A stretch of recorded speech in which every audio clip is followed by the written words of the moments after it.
Recently, I've been doing mini mystery videos that focused entirely on fewer mysteries with greater detail. Today, however, I'm going to do the opposite. I'm going to be looking at weird, unexplained mysteries with little to no info submitted by you guys, of course. I feel like it's been a while since we've done that, and so this will be a great way to clear out my business inbox as well as the various DMs y'all have given me on Twitter or X, I don't know, as well as the many posts that you've made on Reddit. Make sure to drop a like if you like the video, check out my Patreon if you want to support me over there, or subscribe because I'm almost at 500,000 subs and that would be really great if we can get over there already. Otherwise, sit back, relax, chill, and enjoy some of the weird shit that I'm about to talk about. Presented to you in 1080p 60 FPS. Oh yeah, I need to learn how to do 4K. Starting off with an update from my last mini mysteries video, Zeppelin, a mysterious channel that was recommended to over 2 million viewers, has now received a strange update. Well, two strange updates. The first being that the bear video, featuring, well, a dancing person with a bear head on, has now disappeared. Either it was privated or deleted entirely. The reason for this is completely unknown at this time, but something did pop up that was far more interesting. Lately, there have been reports that random people in the comments section of the original Zeppelin video have been messaged by another channel called ZeppelinHLN, and the reply they receive is a link to a new video on a new channel. Check it out.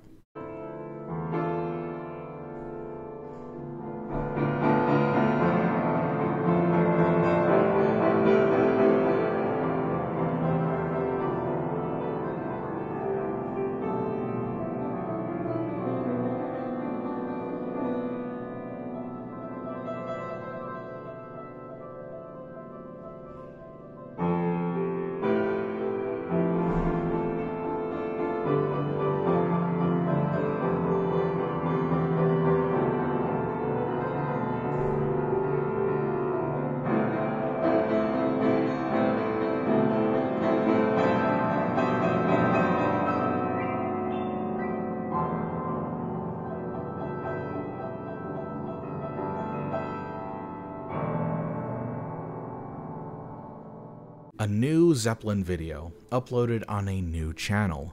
This video is titled Family.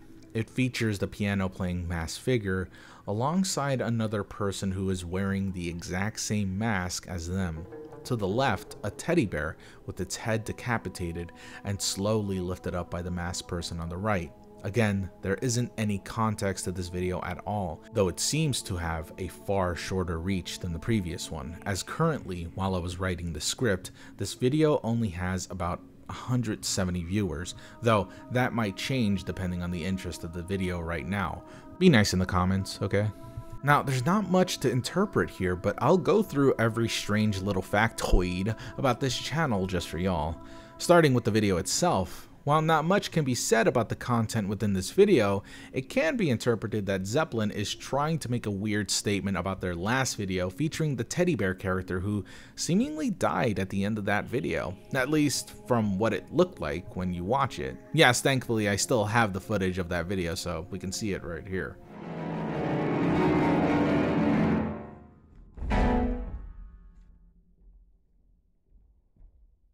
The end of that video has the teddy bear person falling to the ground after a chaotic melody of random notes were bashed on a piano. Now we see that same head just without a body. It's almost as if the family, quote unquote, are telling the audience that this bear has been killed, likely by the piano playing person.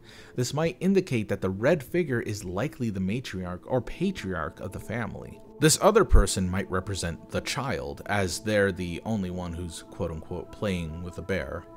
Yeah, I don't know, I mean, it makes sense to me. You can disagree if you want. But moving on from that video, let's examine a few details of the channel as well. Z and N is what the channel is called on the surface, but the username that YouTube has on this channel is, like I said, ZeppelinHLN. I genuinely do not know what this could mean, so if y'all got any ideas, please leave it in the comments down below. Oh, look at that! This video also takes place in hell. Oh, that's quirky. The banner on this channel is just someone's irritated eye. I mean, I don't know what else to say to that. The profile pic, however, is a bit more interesting as it shows a window. And when reverse searched, you get this channel, yes, but the word lead next to it instead of Zeppelin. Lead? Zeppelin? Yeah. Probably an inside joke for the channel owners, as I'm assuming that's just the name of the image file itself. So that kind of brings up some questions though. Is this channel like a parody of Led Zeppelin? Like, is it saying that this mass figure is Robert Plant? Like, come on now. I would hope that's not the case. Genuinely, that kind of pissed me off if it was, but shit, I don't know. Hopefully more info on this channel will be brought to light. And if enough interest is shown, I'll do a much deeper dive in the future, but for now, I won't be doing a sort of drip feeding thing as I'm doing right now with you on every single thing that comes out. I'm just doing it now because I'd figure some people would like to know more about this Zeppelin thing, and I'd figure some people would like to know that this is currently an ongoing series that might have a bit more meat to it than initially thought. And hey, you might like what's coming out next. Who knows? Stay tuned. When it comes to religious Christian channels, none have confused me more than this one called ThinkHEAVEN, featuring an odd-looking man named Danny Heatherton wearing makeup and I think a blonde wig? I don't really know. And it's only confusing because honestly, it's kind of normal. Well, okay, normal's a bit too generous to say. Their presentation is unnerving in every way. The intense focus he has on the camera is just really bizarre, and his yellowish skin makes him look somewhat unhealthy.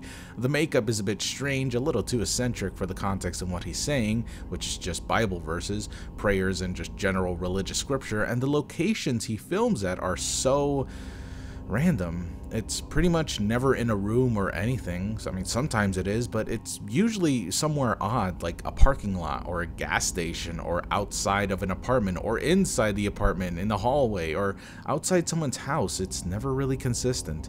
Everything combined together, the makeup, the locations, and the constant staring and the way this man talks. Singer Jimmy Buffett has recently died.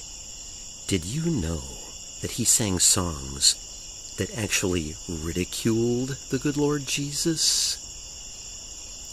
Jesus himself said, "If ye be ashamed of me, I will be ashamed of you before my Father in heaven."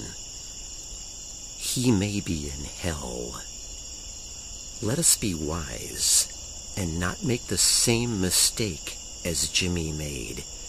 Let us treat the name of the good Lord Jesus with awe and a holy reverence and respect if we want to get to heaven. After all, he is the only one that can save our soul from hellfire and give us a blessed hope and assurance of a home in heaven someday. Weird. Now, usually in mini mysteries I like to take a look at weird stuff that really have no clear answer, but the only mystery about this particular channel is just who Danny Heatherton is, because I'm genuinely fascinated by this person who has pretty much nothing going on in their life aside from having Jesus in their heart and nothing more. And maybe that's just how he'd respond, but the makeup? Even Danny seems a bit reluctant to answer that. Here's a long comment thread on that topic itself.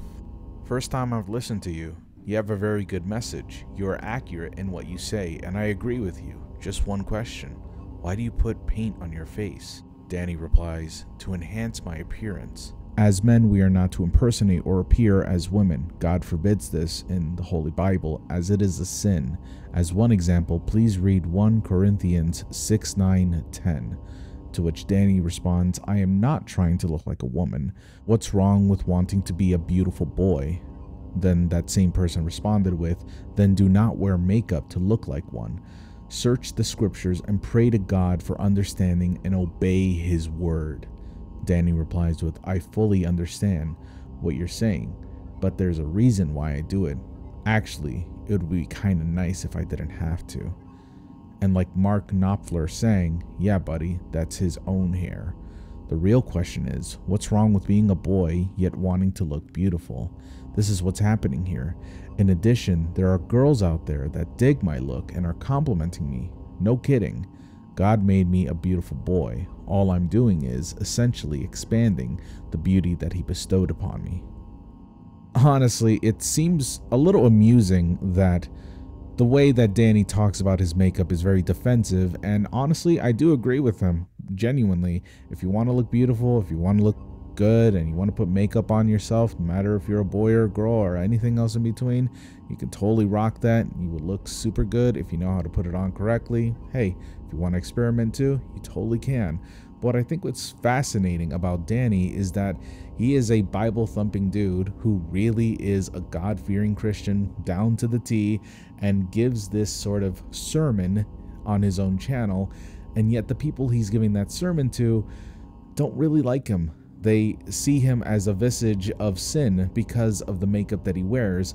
Ironically, he's also one to judge others for not praying hard enough, such as that one video he made on Marilyn Monroe, who famously said that she did not like the idea of Jesus and stated that she might be burning in hell, or the Jimmy Buffett one that I just showed you, in which he's saying that Jimmy Buffett is most likely burning in hell. And I just think that's very, very vitriol to think from someone who wears makeup and gets a lot of hate from his own congregation. Honestly, I might be a bit biased because personally I've always found people who've quote-unquote found Jesus to be interesting people. It's always fascinating to me how people drastically change themselves in the name of the Lord, yet there's always those cracks in those people that appear more visible than their prayers and preaching. And not to dig too deep into Danny's past, for example, but I found this photo of him from back in 2019. The only known photo evidence of him without makeup, and it makes me wonder, how did Danny go from this to this?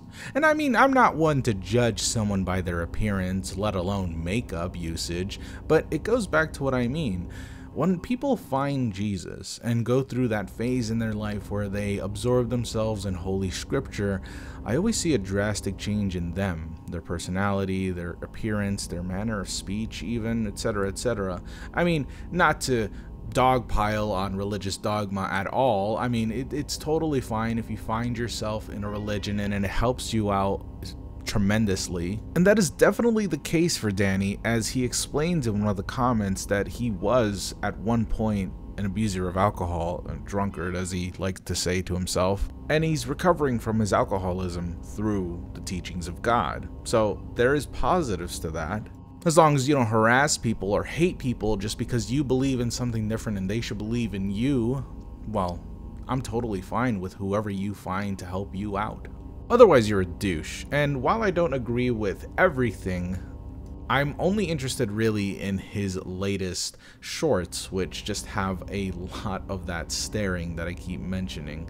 Now, I want to really emphasize this real quick. I trust you guys, but I feel like it needs to be reiterated. Nonetheless, please don't harass Danny at all. Who Danny is and why they present gospel the way he does will most likely remain a mystery, and that's fine with me. Sometimes there are just channels I find fascinating, and in no way does that mean I want to ridicule, lambast, or humiliate. I just sometimes go through certain corners of the internet that I'd like to share with you all.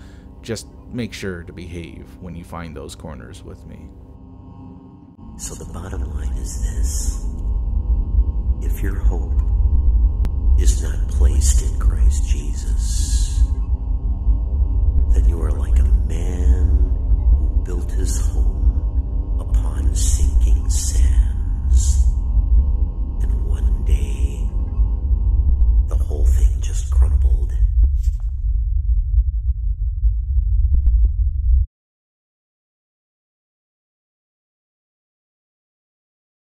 It seems like nowadays there is a far greater interest in lost songs than ever before, and that probably has a lot to do with the fact that so many songs this year alone have been found after years of being lost or having such a high interest in them.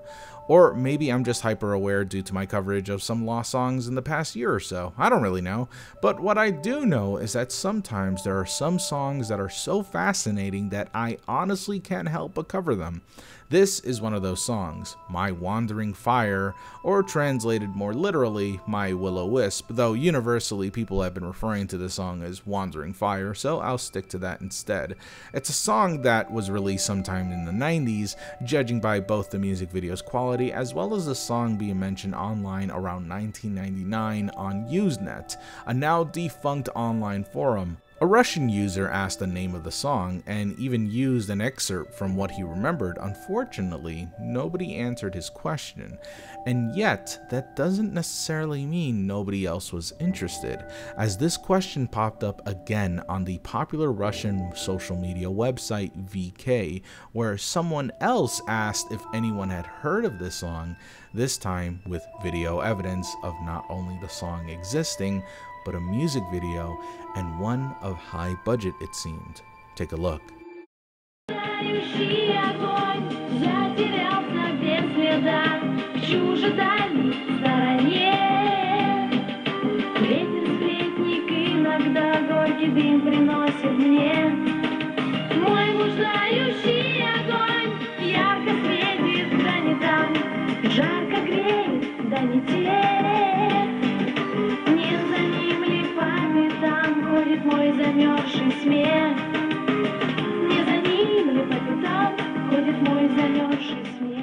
That is currently the only known recording of this song we have so far, both the music video and the music itself. The full lyrics are available, but we'll get to that detail in a moment.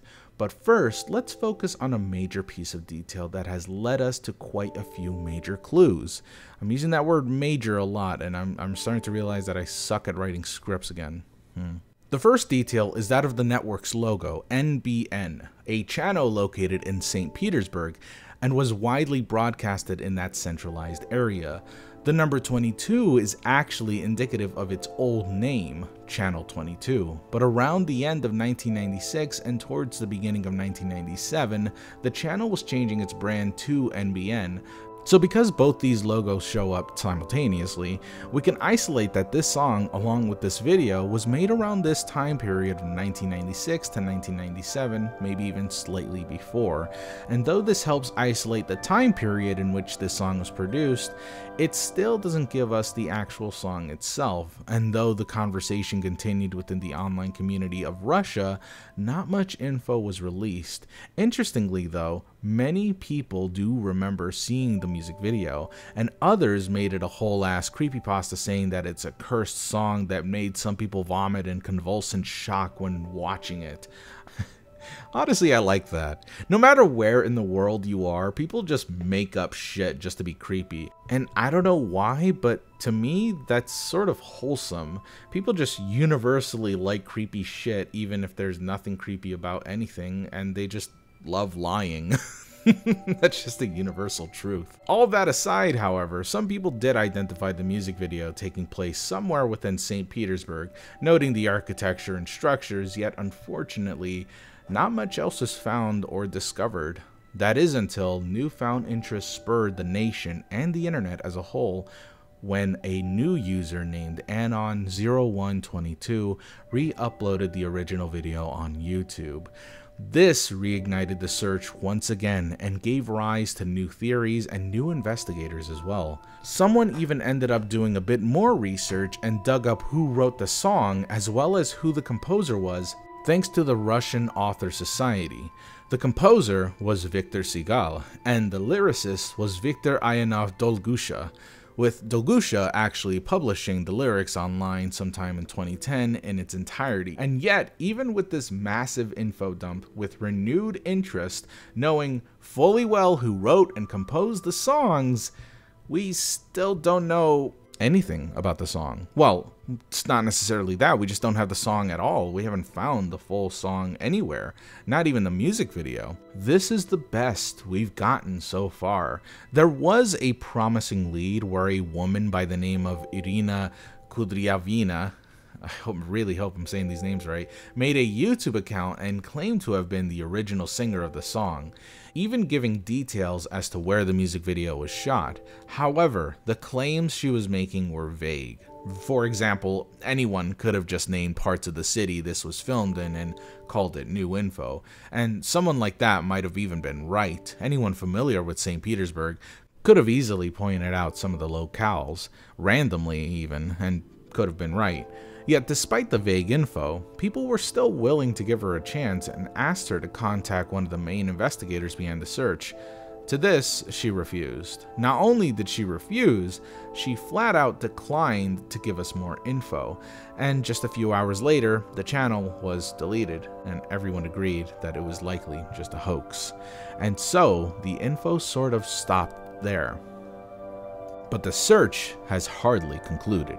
From what I understand right now, there is a ton of Russian online users who are active on both Discord and Telegram trying to find more info on this mysterious song. It has actually captured the interest of thousands of people, surprisingly enough, both within Russia and internationally. What I've just given you is just the tip of the iceberg. There is currently a massive list of leads and contacts available on a Google spreadsheet that gives us people who are promising enough to reach out to and see if they have more info. But as it stands now, despite having so much info, despite having the name of the song, the lyricist, who wrote it, the composer, possibly the singer, and as well as like over 130 contacts available on a Google spreadsheet, going from people who own the company to producers to network execs to actors, the search is nowhere near finished. What I've given you is all we've got. How is it that a song that was not only heard by hundreds of Russian citizens, but also seen by thousands of people living in St. Petersburg, never got recorded nor properly distributed? Why is this the only recording we have of this song, and why do I get creeped out by this? You know, sometimes it feels like the things I cover don't really exist. I know, it sounds super crazy. I totally own up to that. But it's just so weird how the only things we have left are remnants from the past, and yet we know so many people who've worked on it, so many people who've witnessed it, watched the music video, listened to the song itself, yet we are nowhere near closer to finding this song than we were just over 25 years ago, when one lone online user asked the rest of the internet if they know this one song. Imagine that. A song that's stuck in your head for so long, and yet no one knows what you're talking about. Some people know, but nobody has the answer. It would almost drive some people mad. BrightReach CH is a Japanese channel mostly featuring just one video over and over again, hundreds of times over, and has only existed for 2 weeks, yet the interest in this channel came to me from a user on Reddit, and well, who am I to deny someone answers when they demand it from me on reddit.com? Unfortunately, I can't rightly say I've got really any answers at all. From what I can gather, this is the uploader of the channel, and his name is likely Hirao, as titled from this video. The odd videos that stick out from this page, aside from the one I mentioned, are 3 videos titled Blob. They have absolutely no reason to exist and only show a part of Hirao, his full face, and something indiscernible. The other 2 videos that are, I suppose, noteworthy is one video that shows a screen recording of apparently a work list and probably some bills Hirao owes, as well as another video called System Admin 1. It is yet another video of trees, but a different set of trees. There is literally no other info that can be found about this video aside from what was just shown. And to be honest, it could just be a channel that's used to test footage for something. I'm not sure. Lots of videos like these exist on YouTube, however, where people just test out footage or test out a certain thing with the same video over and over again. It's a common occurrence, and genuinely, as weird as this video is, I'd say it's mostly harmless. I mean, I probably wouldn't put sensitive info online like that, but hey, whatever. It's also probably worth noting that BrightReach is an insurance company for pretty much everything, like someone who's lost their job, or health insurance, homeowners insurance, etc., etc. They pretty much are a very mundane channel / business, I suppose, that has just some weird uploads on YouTube. I personally wouldn't think too deeply about this, honestly. This whole channel was more or less an introduction to another weird channel called Wow. No, but seriously, this channel is, from what I've gathered, yet another Japanese YouTube channel that's very similar to BrightReach, only instead of a video of nature and trees and a sun, it's just a drawing of a little creature. It's only ever 2 frames and nothing more than that. And to be honest, I'm not sure why this channel exists. It's about 1,000 videos of the same exact thing mixed with some real life footage of someone filming the floor, with occasional shots of their feet or fingers. And I can only assume this was made by a kid, someone who just had a lot of time in their hands, or was just curious to see how many videos they could upload at the same time. This channel is 13 years old though, so whoever made this is most likely not a kid anymore. But the reason this exists will probably remain unanswered, along with BrightReach. Those are just 2 Japanese channels that just happen to have the same sort of method, just uploading the exact same video over and over again, little to no answers, and will probably never receive more answers than just why they exist, and honestly, we don't even know why they exist. Thing is though, channels like this aren't rare. These videos are pretty common, but without explanation, they always appear way weirder than they intend to be. Oftentimes, these kinds of channels don't really pique my interest, but because you guys wanted me to talk about them, I went ahead and did. I wish I could give you more, but admittedly, it is just weird that they just exist sometimes. But sometimes a channel doesn't need an answer. Sometimes they're just there for our entertainment or our curiosity. They don't need more than that.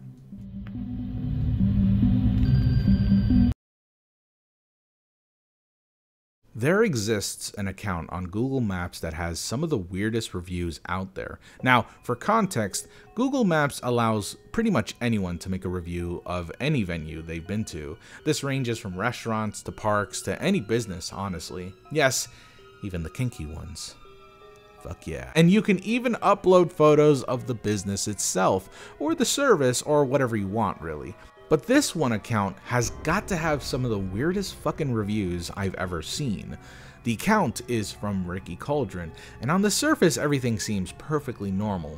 His reviews mostly focus on fast food chains and bars, and on the occasion a mall or two, and sometimes there's an odd one here or there, but the way his reviews are made seem far more robotic. Not in the sense of the comments he's made, they all seem pretty generic and Google allows you to answer this way if you want. No, what I'm referring to is the picture themselves. Take a look.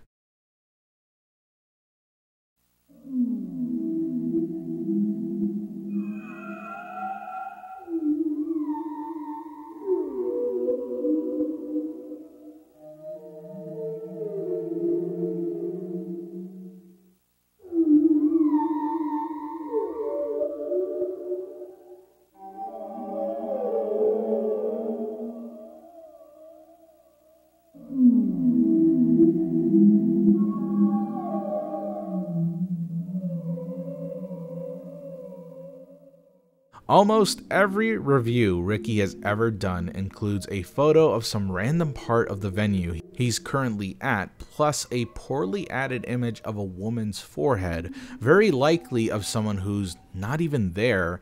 In fact, it might even be of a person who's not even real at all. I mean, sure, it seems like some of them are, yes, but then you have weird ones like this, which seem like they came straight out of Second Life. And this one, I'm like 90% sure that's Chun-Li's face, like seriously. In fact, hold up, wait, hang on, wait a minute. That is straight up Josie's hair from Tekken 7. Wait, what? So hang on, that just proves some of the faces aren't real people. They're likely taken from a video game character, as well as the hair, but some of them are real people. So how come some of them aren't? It's truly bizarre, and I even looked up like if there's an app that makes a randomized face that shows up every photo you take, maybe. Like, what do you even look up for that? Like, even if I did find an app like that, why would you put photos like that in Google reviews? I think it's also worth mentioning that these photos are often taken and uploaded alongside his Hooters reviews, so there could be some possibility of this being a fetish for Ricky. A forehead fetish, sure, maybe, but hey, I ain't gonna kink shame. Well, actually, yes, I will, because if you're doing this in a public forum, as easily accessible as Google reviews, that's to assume that this is even a kink, then, well, that's kind of really fucking gross. But for all we know, this could just be I mean, honestly, I don't even know what this could be. Genuinely just really confuses me as to why someone would do this. Someone on the Goose subreddit actually suggested it could have been some sort of AI learning tool, a kind of machine learning thing that's automating reviews and photos in order for the restaurants to gain more traction on other social media, such as Instagram, for ads.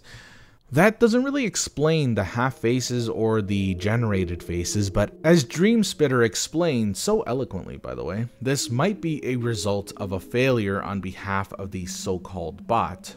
DreamSpitter actually wrote a pretty damn good summary of what could be going on, so I'll be reading this post verbatim.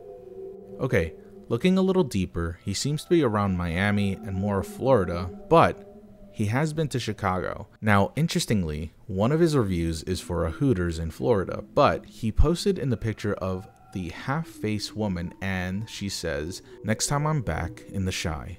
Chi-Town is a nickname for Chicago. I first learned that from Goose Island Beer. It's Chi Time. This automated bot program only makes 5-star reviews and it only goes to Hooters and Twin Peaks. Exceptions are a barbershop, a grocery store, and a McDonald's, and a few others. Most of these are what people call restaurants. I've only been to Tilted Kilt for a graduation party. Now, the reason why it only posts half faces is revealed in a single photo. It shows the half face on top and a menu in the photo below. It's supposed to be taking menu photos and dropping a pretty girl's face in the shop. Most of the time though, it fails. I think it only actually worked once. In each image, the picture is intended to be a reviewer, but they're all different. I believe the text in these reviews is also AI generated, and you can tell. The recommendations in restaurant reviews are slightly off. To put it simply, it's very likely that this was all done by a bot, all of the reviews and the pictures, but as to the purpose is really hard to say. It could be farming good ratings for these locations, help prop these locations up and make them seem better and more lively than the location really is. I mean, we can see that these reviews have gotten the attention of over 1 million people, and likely it was just at a glance. Most people, when looking up places to eat, see the review, in this case, how many stars are attached to the delicatessen, and then close the app. It doesn't even matter if the photos this account posts are creepy, chances are nobody really cares. It's also learning how to write better reviews in the future, to then be used to farm good ratings. Either way, it's just weird. Be it for some odd fetish or to farm engagement, it's strange knowing that someone or something is out there just posting reviews and photos of fake people in them. Whatever the case may be, I think it's just unsettling to know that we've been seeing the rise of AI taking over everything, and nowadays, more than ever before, we question what's real and what's not. Sometimes it's glaringly obvious, but others, at a quick glance, seem completely mundane and blend in so well, too well, to the point where someday we'll just stop caring about what's fake or not. We just consume, we absorb, and we stop questioning.